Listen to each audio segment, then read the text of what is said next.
को अलविदा कहने वाले हैं? क्या 17 सितंबर को देश की सबसे ताकतवर कुर्सी छोड़ने जा रहे हैं? क्या वाकई में बीजेपी के अंदर एक ऐसा अलिखित नियम है जो बड़े से बड़े नेता को किनारे कर देता है और अब वह नियम मोदी जी पर लागू होगा? विपक्ष का हमला तेज है, संघ खामोश है और बीजेपी में हलचल मची है। यह सिर्फ एक अफवाह नहीं, यह एक राजनीतिक भूकंप है जो 17 सितंबर को आ सकता है। दोस्तों, खबर आग की तरह तीखी है, इसीलिए खबर पूरी देखना और हमारे चैनल जरूर सब्सक्राइब करें। दोस्तों, लालकृष्ण आडवाणी हो या मुरली मनोहर जोशी, उमा भारती हो या सुब्रमण्यम स्वामी, जब वे 75 साल के हुए तो मंच से दर्शक मंडली में भेज दिए गए। अब सवाल यह उठता है, क्या वही नियम मोदी जी पर भी लागू होगा? और अगर लागू नहीं होगा तो क्यों? क्या मोदी जी इस अपवाद के हकदार हैं या फिर यह सत्ता की भूख का अंतिम अध्याय है? सुब्रमण्यम स्वामी, संजय राउत, मलिक जैसे नेताओं के दावों ने आग में घी डाल दिया है। अमित शाह का बयान आया है, लेकिन वह विवादों को शांत करने के बजाय और उलझा गया है। क्या अब मोहन भागवत इस पर अपनी चुप्पी तोड़ेंगे? देश की नजरें अब 17 सितंबर पर टिक गई हैं। क्या होगा उस दिन? मोदी जी क्या करेंगे? राजनीति से संन्यास या फिर सत्ता की राह पर नया अध्याय? इन तमाम सवालों के जवाब आपको इस वीडियो में मिलेंगे। तो चलिए बिना देर किए सीधा चलते हैं इस विस्फोटक रिपोर्ट की ओर। प्रधानमंत्री नरेंद्र मोदी की इस्तीफे की तारीख सामने आ गई। 17 सितंबर को प्रधानमंत्री नरेंद्र मोदी इस्तीफा देंगे, राजनीति से संन्यास ले लेंगे। यह तारीख कहां से आई और किस भारतीय जनता पार्टी ने क्लियर की कि प्रधानमंत्री मोदी 17 तारीख को इस्तीफा दे देंगे, राजनीति से संन्यास ले लेंगे? देखिए, भारतीय जनता पार्टी और आरएसएस का एक कानून है और यह कानून अलिखित कानून है कि कोई भी व्यक्ति जो राजनीति में मौजूदा है वह 75 साल का पूरता है तो उसे राजनीति को छोड़ना पड़ता है, इस्तीफा देना पड़ता है। यह बात कोई कांग्रेस ने, यह बात कोई आम आदमी पार्टी ने नहीं कही, यह बात जो है बीजेपी ने कही, जो अलिखित कानून बीजेपी ने बनाया था। तो लगातार विपक्ष यह तो कह ही रहा था कि 17 सितंबर को जब प्रधानमंत्री 75 साल के होंगे तो इस्तीफा दे दिया जाएगा। इस मामले पर अब बीजेपी क्या कह रही है? इस मामले पर खबरें क्या चल रही हैं कि क्या वाकई में 17 सितंबर को प्रधानमंत्री मोदी इस्तीफा देंगे? ठीक वैसे ही जैसे 75 साल पूरते पूरते बाकी बीजेपी के गद्दावर नेता ने राजनीति से संन्यास लिया, उसे दर्शक मंडली में जो है भेज देने का काम किया। लालकृष्ण आडवाणी उन नेताओं में से हैं, मुरली मनोहर जोशी उन नेताओं में से हैं, उमा भारती उन नेताओं में से और खुद सुब्रमण्यम स्वामी उन नेताओं में से हैं जो 75 साल के पूरे और देश की राजनीति से हटा दिए गए, साइड कर दिए गए।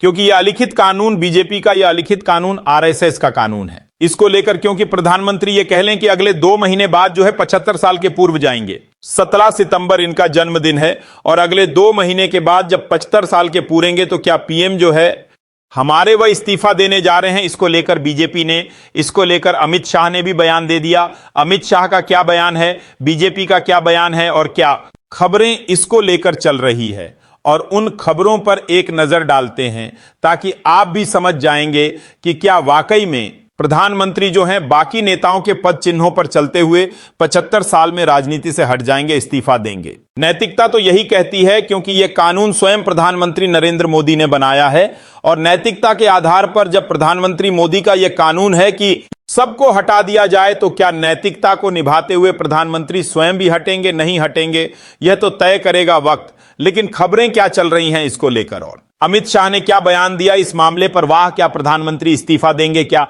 प्रधानमंत्री राजनीति से हटेंगे? आगे बताएंगे। पहले हेडलाइंस देखिए। 17 सितंबर को इस्तीफा देंगे पीएम मोदी। मोदी इस दावे ने देश दुनिया में मचाई हलचल। 17 सितंबर के बाद नरेंद्र मोदी से छीन ली जाएगी पीएम पद की कुर्सी। भाजपा के सुब्रमण्यम स्वामी के बयान के क्या है मायने? PM Modi announce retirement in close door meets at RSS office. Will prime minister Narendra Modi retire from politics in September 2025? यह तमाम बयानें निकल के आ रही हैं। सबसे पहले सुब्रमण्यम स्वामी का ट्वीट देखिए, आपके स्क्रीन पर हम दिखा रहे हैं। If Modi doesn't have a committed to RSS propaganda version announce retirement to mark दर्शक मंडली आफ्टर 75-year बर्थडे ऑन सितंबर 17। तो 17 सितंबर को वह 75 साल के हो जाएंगे और दर्शक मंडली में चले जाएंगे। यह खुद सुब्रमण्यम स्वामी कह रहे हैं और सुब्रमण्यम स्वामी का यह ट्वीट हालांकि पुराना है, लेकिन हाल ही के जो परसों एक पॉलिटिक्स के अंदर इंटरव्यू में सुब्रमण्यम स्वामी ने फिर से जिक्र किया कि 17 सितंबर को जो है, यह कह लें कि जब उनका जन्मदिन है और सितंबर के बाद प्रधानमंत्री मोदी जो है प्रधानमंत्री नहीं रहेंगे। यह बात जो है सुब्रमण्यम स्वामी ने भी कही है। इस मामले पर देखिए जो मलिक साहब हैं, जो कश्मीर के जो है गवर्नर रहे हैं, हालांकि अब बीजेपी के हिस्सा नहीं है, उन्होंने क्या बड़ा दावा किया फॉर पीएम के इंटरव्यू में। देखिए वीडियो को मैं ताजा खबर आपको दे रहा हूं जो मुझे संघ के सोर्सेज से पता चली। मोदी जी सितंबर तक के हैं, सितंबर में 75 साल के हो जाएंगे और संघ और आरएसएस उनको वह बीजेपी और आरएसएस उनसे निजात पालेगी जिस तरह उन्होंने एडवांटेज सिपाही दिया। तो मोदी जी का रेट रन नहीं करता है पार्टी। देखिए राजनीति फिर से गमा गई है क्योंकि बड़े बड़े नेताओं को जो घर बैठा दिया गया, अब प्रधानमंत्री मोदी ने ही कानून बनाया तो प्रधानमंत्री मोदी घर बैठेंगे नहीं। अमित शाह ने क्या कहा उस पे तो आएंगे, लेकिन देखिए केजरीवाल क्या कह रहे हैं, फिर उसके बाद अमित शाह का बयान आपको बताते हैं। मोहन भागवत जी से मैं कहना चाहता हूं, आप ही लोगों ने मिलकर कानून बनाया था कि 75 साल के होने पर कोई भी व्यक्ति रिटायर होगा। इस कानून के तहत आडवाणी जी को रिटायर कर दिया। तो दोस्तों सवाल अब भी हवा में है, क्या 17 सितंबर को देश की सबसे ताकतवर कुर्सी खाली होने जा रही है? क्या नरेंद्र मोदी भी उन्हीं नियमों के शिकार होंगे जो कभी उन्होंने खुद बनाए थे? क्या बीजेपी और आरएसएस वाकई अब नए चेहरे की तलाश में है, या फिर यह सब सिर्फ एक सियासी अफवाह है? क्या 17 सितंबर को एक युग का अंत होगा या एक नई राजनीतिक चाल की शुरुआत? सच क्या है यह तो वक्त बताएगा, पर तब तक जुड़े रहिए क्योंकि हम लाएंगे हर वह जानकारी जो आपके लिए जरूरी है। अगर वीडियो अच्छा लगा तो चैनल को सब्सक्राइब जरूर करें। धन्यवाद।